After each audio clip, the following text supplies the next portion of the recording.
Hello everyone, আসসালামু আলাইকুম। আশা করছি আপনারা সবাই অনেক ভালো আছেন।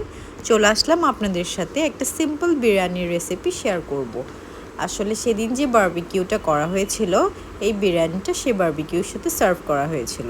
বিরিয়ানিটা প্রিপেয়ার করার জন্য আমি বারবিকিউর জন্য যেই মাংস ম্যারিনেট করেছিলাম তার কিছু হাফ মাংস আমি আলাদা করে রেখে দিয়েছিলাম এই বিরিয়ানিটা রেডি করার জন্য। এখানে কোনো রকম বিরিয়ানির মশলা ইউজ করা হয়নি, জাস্ট সিম্পলি আদা রসুন পেঁয়াজ এবং ওই ম্যারিনেটেড মাংসগুলো যেটা বারবিকিউর জন্য প্রিপেয়ার করা হয়েছিল। আসলে এই বিরিয়ানিটা একদমই সিম্পল এবং এখানে আমি খুব অল্প মাংস নিয়েছি, যেহেতু আমরা মানুষ খুব অল্প ছিলাম এবং খুব অল্প বিরিয়ানি রান্না হচ্ছিল।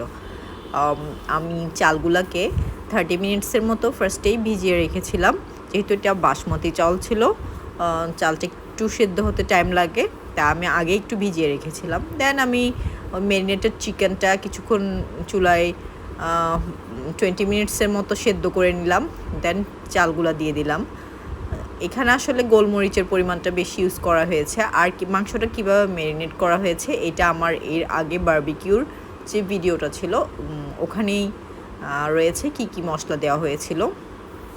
এই তো আমার বিরিয়ানি রেডি। এই বিরিয়ানিটা আসলে ট্রাই করে দেখবেন, এটা টোটালি ডিফারেন্ট একটা বিরিয়ানি। উইদাউট বিরিয়ানির মশলা এটা সিম্পলি একটা ওয়াও একটা বিরিয়ানি হয়েছিল। বারবিকিউ চিকেনটা দিয়ে খেতে আসলে অনেক বেশি টেস্টি লাগছিল।